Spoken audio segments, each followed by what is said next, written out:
Here we go, right?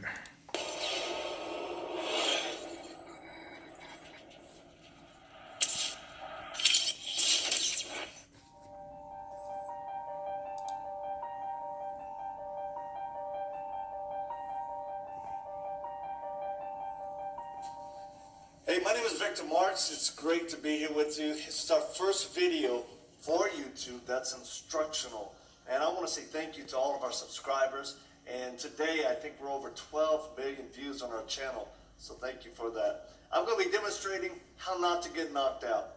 There's tons of different ways, fighting styles, techniques, all of that. And you know what? Most of them are good, but not all of them work, okay? So we're very pragmatic and realistic about self-defense. We teach a style called K-Judo, but I'm not here to promote the style. I'm here to help you keep from getting knocked out. I'm going to use one of my top black belts, Mr. Jeff Crothers, and we're just demonstrating this. First of all, positioning. When somebody's coming up on you, never keep your hands down. That's a good way to get knocked out, because some people are very fast and slick, and pop, you get down. And you won't get back up for a while. So if anybody is in a posture that's aggressive, just put your hands up and go, hey man, calm down. Dude, calm down. Now, a lot of people, especially big old tough fighters, they have a hard time with keeping their hands open because it makes them feel like, well, this ain't really, I just want to knuckle it up. But you still can. But we're doing this for two reasons. One, if you have to defend yourself, what's the difference between this and this? Well, it's about a millisecond when you go like this. Boom, boom. And knock them out.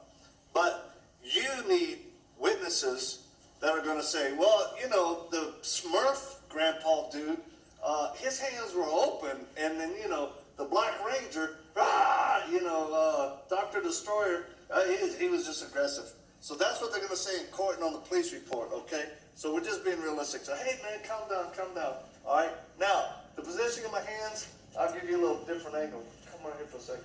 I want to put one hand up by his face, the other hand like this. I want to keep this arm up a little bit. And this arm's going to be down just a hair. And let me tell you why. The most common type of punch is a right hook punch, haymaker, whatever you say. Generally speaking, the person wants to knock you out. That's his knockout punch, okay? So since we know that, we're going to keep our hands up so that we don't get knocked out. Okay, the first thing we do is we know he's probably going to throw that. This one he's not going to throw a jab because my hand's right there. But if the guy is just swinging for your head, we're going to put our hand behind our head, just like this. Grab it, tight, just like that. On this side, we're going to put this hand here to protect our face, just like this. We call this turtling up. It looks like this. Boom. It looks like this. Boom. Our hands are here. Hey, man, calm down. Come on. Whoa. Just like that. All right? If he hits anything, you hit on an elbow, boom, ricochet off your head. Don't do like this. Boom. And keep that down because he'll connect. So, 1, 2. You got this elbow here. This, what we're going to do is actually wrap around the arm, just like that, to neutralize it. Behind the elbow, you get in front of it, he'll jerk it out. And then you're going to get tagged. So, 1, 2. Wrap. Put my head real tight here, just like this. Close that distance. Like now look, he'll try to pull it out. Just, woo, hang on to that arm. That's his number one weapon. That's his number one. He'll be cussing, he'll be screaming, let go, mom, let go. Don't let it go, okay? So you're going to ride it out like this. Then you're going to take your hand, put it on his chest. You're going to come up till you find his throat. And then from here, we're just going to gently squeeze right there to cause him to want to relax, okay? And we're going to tell him, hey, man, you need to calm down. You need to calm down. Now from here, there's a bunch of variables. You can do the arm, you can do a throw. You can end with that, you can smack. That's what you always see in the movies, right? Whatever you want to do. But the main thing from being knocked out, don't be like this. Don't necessarily get right here like you're in a fight, because there's a difference between being a fighter and a self-defense practitioner. Big difference, okay? So you don't have to get in the pull with the shark. You can stay out of it, make him get out, and then you take advantage of it. So a little bit faster, it looks like this. Boom, right here, pull him down, boom. Control the person, or whatever you want. Okay? I hope that helps you. And it don't matter if you're in a uniform. I'm glad you joined us for our first video. I want to invite you now to take a look at our fight. So here's this page.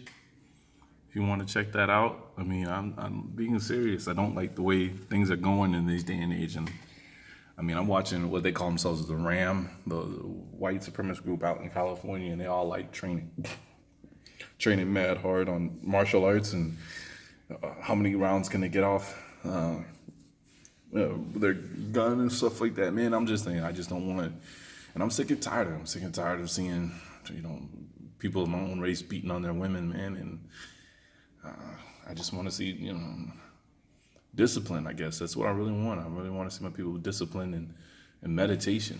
I want to show you this, right? It's something to think about.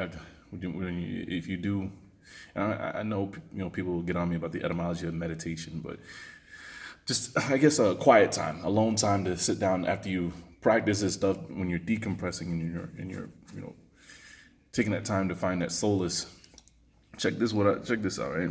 So I'm reading from this translation because it's the closest thing to the Vulgate, and the Vulgate is supposed to be the closest thing to what was translated from the Greek writing. That and the what's the thing called there? The Britain Septuagint. So I'm in Ezekiel, and I'm in other things, but Ezekiel's where I'm one of the ones I've been reading from here. But Ezekiel 8, right? Check this out. I think I can go back to it. This is the part where, and at first I was getting confused because I thought I was reading Jeremiah, because I think Jeremiah also is taken into the temple and shown, the gates, shown what they were doing in private, secret. See, here was it, and I went and saw, and behold, every form of creepy thing, and all, let me see, I don't want to get lost, all living creatures. Yeah, and that reminded me of the, the whole Jeremiah, where he looks in the wall and he sees what they were doing in the dark. So at first I thought I was reading, something I've already read, and I'm like, no, I've never read Ezekiel completely. So what I got to was this, though,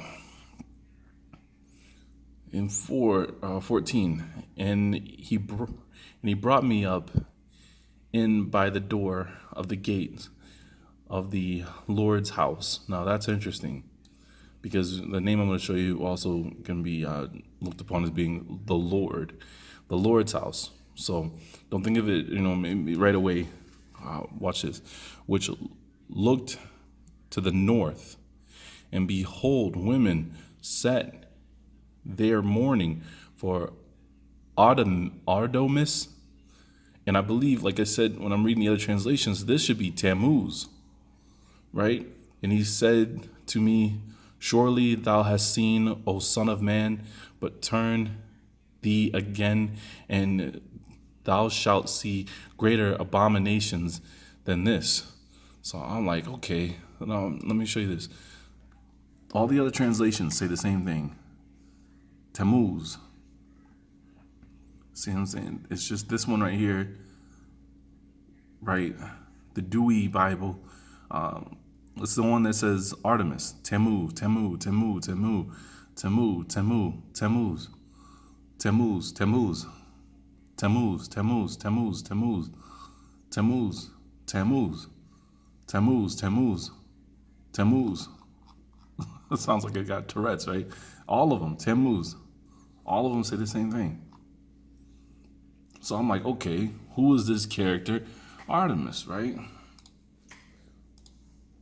Paragon of physical attraction and beauty is frequently alluded to in literature and is a pervasive figure in Mediterranean vegetation rituals. He was the child of an incestuous relationship between Cinyras, king of Pangaea, and his daughter Mira. Now that's what I want to investigate now, because this guy's new to me. Who is this king? King of where? Pangaea? All right. To escape from her father, who was enraged for being deceived into sleeping with her, Mira then... And you hear that? That, when I spoke to, when I sent this to Lex this morning when I was getting off work, I woke up and Lex had sent me a text. He said, this reminds him of Lot and his daughter. So that's another reason why I need to investigate this. Ready? Begged for assistance from heaven. According to the Roman poet Ovid, an unknown goddess morphed the fleeing Mira into a tree, thus rescuing her from Cinerus on Earth and sparing her from punishment for her wicked deed in the underworld. Mira, however, was already pregnant when she was transformed into the myrrh tree. Look at that crescent moon on this unknown goddess's head. 9 months later, from the trunk of a tree that was once a princess, Adonis was born. Motherless and rebuked by his father, Adonis emerged in the forest, helpless and alone. During the birth, Aphrodite, goddess of beauty and love, gazing nearby, was accidentally pierced by one of her son Cupid's arrows and immediately fell in love with the child. Fearing for the safety... That's another thing too. I was watching the Chronicles of Narnia as a child growing up and, just catching stuff. And I went back later on, I'm watching it and I was thinking about, they always talked about be careful what trees you're amongst, right? Because certain trees are for the good side and certain trees are for the bad side, the witch or for Aslan, right? So they had to be careful which trees they spoke amongst, which ones were friends and which ones weren't. And I started thinking to myself, why would they think trees are alive? And then you gotta think about the druids, right? Specific trees are supposed to hold specific energy, right? And then the whole Disney Pocahontas, right? The willow tree was supposed to be alive. I'm just saying, you sit back and then Lex broke down that whole thing about what was it, when they were showing the Mark of Cain and the people who literally had wood growing from these spots on their bodies, wood or corals, The infant, Aphrodite took him away and brought him to Persephone, queen of the dead, to protect him. Upon receiving Adonis, however, Persephone, the queen of the dead, and then Lex, and bringing down this whole thing about America being, the land of the dead, that Ashkenazi that sits over in Palestine, who does the Bible prophecies. He's always talking about America worships the land of the dead. And then what's the thing about it? What's that day? Columbia, right? Manifest Destiny, that goddess, right? That is their divine right to have the promised land. And who's her husband? The god of the dead. Persephone was also struck by the child's beauty. She refused to give him back to Aphrodite and kept him in the underworld. A quarrel erupted between Aphrodite and Persephone over the fate of Adonis. So heated was their argument that Zeus himself was eventually summoned to decide the fate of the boy. Zeus made a compromise. Instead of giving him to one of the two goddesses, Adonis would spend half of the year, spring and summer, living on Earth with Aphrodite, and the other half, fall and winter, living in the underworld with Persephone. As Adonis grew up, he would pass the spring and summer by spending time with Aphrodite and hunting in the forest. One day, when Aphrodite was away, Adonis came upon a wild boar, an animal she had warned him to avoid. The young hunter boldly hurled his spear at the beast, injuring it. The wound, however, was minor, and the boar charged Adonis in retribution, goring his thigh. As Adonis sat bleeding on the forest floor, his cries reached Aphrodite's swan-led chariot, and she rushed down to comfort her love as he passed away. Aphrodite, however, was unwilling to let the memory of Adonis be lost to time. She sprinkled his corpse with nectar, transforming him into a red flower, the anemone. Each spring, when the anemone blooms, Adonis is brought back to Earth until the autumn, when he will again return to the underworld and wait for the changing of the seasons. Adonis's life, shared between the living and the underworld, became, for ancient peoples, a symbol of the vacillation between spring and winter, seasons of life and death.